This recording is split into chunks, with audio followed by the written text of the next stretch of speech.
Hello again guys, and today we're doing another build. We haven't done one for a while. And today we're going to be turning this PS4 controller into a sick custom Florida Mayhem skin, suitable for any Overwatch fan. Of course you can do this for any of your favourite team if you want. But my personal favourite is of course the old Florida Mayhem here. So we're going to do for that design. I think the bright yellow would be something interesting and not really seen a lot in PS4 controllers. So let's get it on. They see me rolling, they hating, patrolling and trying to catch me riding dirty, trying to catch me riding dirty, trying to catch me riding dirty, trying to catch me riding dirty.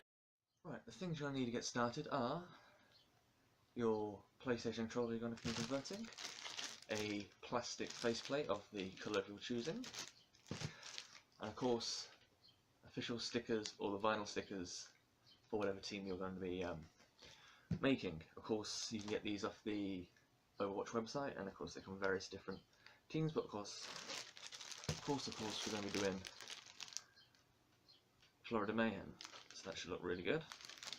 Not too expensive, and they're much better in the quality than you would expect, so they should hold out well over time. As you can see, we will see the tools that we've been using. First one will be some kind of blade. Ideally you want one thinner than this.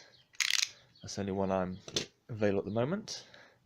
A cross-end screwdriver, a nice thin one, and a pair of tweezers, and it'll become clear later on why we need those. But the first thing we'll be doing is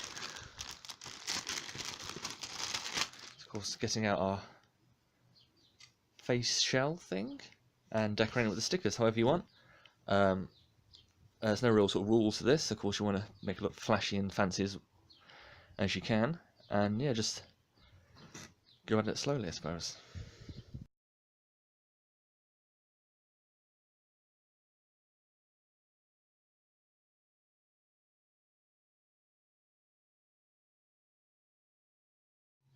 And here we have the finished faceplate, decaled all out. The Florida Mayhem logo over there, the D-pad. That old logo down here on the hand grip, and the Mayhem on the side. Little minimalist. My plan is later to put one of these Overwatch League decals on the touchpad, and we'll do that at the end. But for now, it's come out very nice. The stickers are made out of a vinyl rather than a paper, of course, so they have some stretch to them. So if you're worried about going around these corners and bumps, they actually stretch fairly well. Around here, of course, tricky bit here, just very carefully cut the sticker, let it fold over itself and stuff, and of course a lot of fiddliness around the D-pad bits. I wish I had a sharper blade, but I had to do what I did. Of course just cut it around here on the thumbstick. There we go, and then we shall move on to the controller, which is arguably where the fun begins. We have a white controller. You can use any colour controller. Oh shit. Here we have a white PS4 controller. You can use any colour, but I think the white will go quite well with the yellow, more so than the black. Ideally, if I had more time, I would do this probably with a red controller. I think they do red. And put that on top, and that would properly match up, but we've got white for today. You're first going to start off with unscrewing these 4 screws here. And this will help you lift off the back. But don't pull it apart just yet until you've obviously watched the next bit, because there's going to be a few wires you have to disconnect.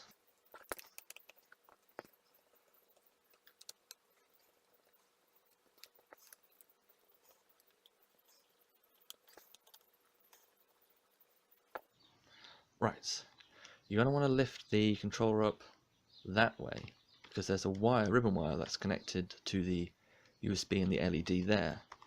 So what you want to do is be very careful. It's going to be a bit of a click, but you want to not completely pull like that the controller right away, because you'll break it. And the next bit will be jiggling out the triggers, which are always a tricky thing. It's also hard to do this holding in front of a camera. But there we go. There we go. You see there the ribbon wire. What you want to do is very carefully disconnect that there. See this ribbon wire that's plugged in there? And then you want to just very carefully unplug the battery, you might want to use your tweezers to try and do this. Just lift it up, try not to pull it by the wires, try and pull it by the plastic, which is why I'm using the tweezers. If I can loosen it, see if I can get my nails around it. There we go. And just so we don't short circuit it while we're working on it. There you go. And now you should see inside one of two things. There are two models of the PS4 controller. This is the V1. The V2 is laid out slightly differently. The only way you notice is if when you turn it on, the light comes up on the touchpad. If it doesn't, it's a V1. If it does, it's a V2. The inside's slightly different, and of course you want to buy the correct faceplate. It's mainly just screw positions is the big issue. Nothing really majorly different. But either version you've got, you're going to want to unscrew this, and this should allow you to remove the gubbins from the actual faceplate.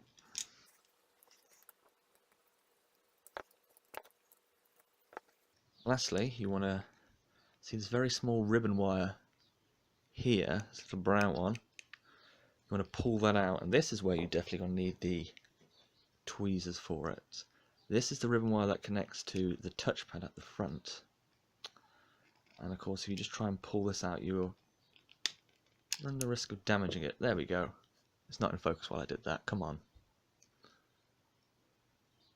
Focus, please. There, see? The tiny ribbon wire we've just pulled out. And that should now allow you, very carefully, the whole lot should lift out. Again, it's tricky to do on camera. Well, ooh. Turn up this way and do it. Ooh, that's just some of the buttons falling out, do not worry.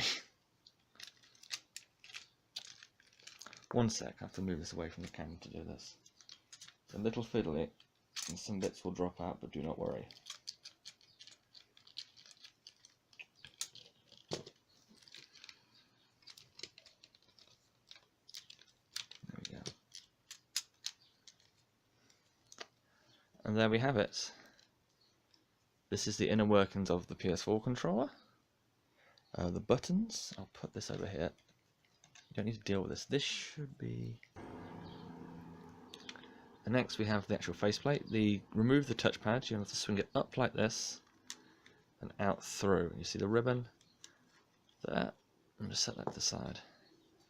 The next, as you see, the start of the options and the share button have fallen out already. But these should all just now ping out the home button. Unfortunately, the D-pad's one piece, and the actual button should come out fairly easy like that. And don't worry about getting these all mixed up and stuff, because when you go to put them back in, as we shall show you here with the faceplate, they can only slot in one particular direction, like that. So don't worry about put them in skew-if. And now it's just the task of putting them back together, which I shall do now. Putting the buttons in won't take too long. And here we have it. All the buttons are in. The membranes are in the back. As it comes to the options and the share button, what I normally do is use a bit of blue tack in those, just to hold in place while I'm assembling it. But of course it's coming together nicely, but the tricky bits to come. Before we move on to that, we'll just install this. So remember, oops, this slots in through that way, and make sure you have the ribbon on the inside, and that rolls and falls into place. And once that's in, it kind of locks in quite sturdily, so don't worry about it too much while you're assembling it. These obviously have membranes holding them in, but we'll get some blue tack for the little share and options buttons, and we'll be back for the big assembly. So we've got the blue tack on, all the buttons are in place. You want to bring back your back panel. Also you see here we've got the screws in the middle. Bring back your actual electronics. It's kind of falling apart. Not entirely sure why it should be doing that, but nevertheless, we shall crack on. Next is the delicate process of slotting this into place. Again, I might have to do this off screen, and again, it's just going to take a little bit of work. You just got to work it all in. Try not to apply too much pressure. Also, make sure everything sits correctly. There we have it. Make sure these go in nice. It's nice in. It's loose. That's because I haven't screwed it down. But everything feels like it's correct. Oh, and yes, the ribbon connector here. This is where your tweezers come in. They have to. See if it's going to focus or not. Come on, focus on that bit. I think it's focused. It's quite bright in the room. You have to feed that ribbon cable through this little slot here. I'm going to do that off camera because it's very fiddly. I have to get quite close to it. But no, that's where the ribbon cable's going through that little slot there, and that's going to then connect to a plug that is behind this battery plate here, like that. Here we are. I have just removed the back plate, the back battery compartment plate, so you can see the little thing here. I fed that through that hole. Next, I'm going to lift this little tiny lever up and then push that through there till the white line is in. The white line indicates that it's fully inserted. Again, it's fiddly on camera. It'll be fiddly when you do it, but it shouldn't be too difficult. There we go. It's in. And we just fold that bit of black plastic down. The V2s, I did open up a V2 not too long ago, and it's a slightly different mechanism. Basically, that lever isn't there. You just sort of push it in with a bit of force. So that should either be easier or harder, whichever you want to look at it. And then we put the back battery panels back. I found the reason why this isn't clipping in. Yours will be clipped in, and it should all move out in one piece. I did open this up some time ago to clean it, and I must have broken a clipping on this. That's fine. Once it's all closed, it'll be fine. Just insert the screw, reattach the battery, and I will see you in a sec. There we have it. Battery is back in place. The next is the exceptionally tricky thing of now. I'm not going to do this on camera because I don't think I can. I might be able to plug this blue strip in here, this blue ribbon cable, into that, while also trying not to pull on it and pull the whole thing apart. This is very careful you have to do with this, otherwise if you break this, not only will the light bar not work, but you won't be able to charge it again. So I don't know how hard it is to find a replacement for these ribbons, but ideally you don't want to have to go and get another one. Come on. There we go. We're in. Cool. Next you want to slide over the triggers and very carefully just wiggle this all together. This may take a while. Ooh, or not. Clip. Oh, well.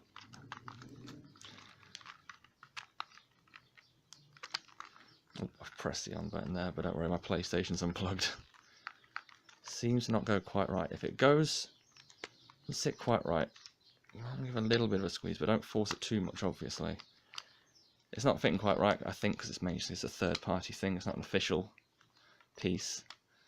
I'll have a quick flip over. I don't think it's going to want to come apart now. I think that's the best we're going to do. Hopefully once the screws are in, it'll hold in very nicely. There we have it, guys, the Florida Mayhem controller. Unfortunately the white isn't quite as brilliant as I would have liked it, I think, because it's an old controller. I'm trying to hit it with a bit of cleaning stuff to try and get it a bit more white. But there you have it. A custom Florida Mayhem controller. And of course, like we said we were going to do at the beginning,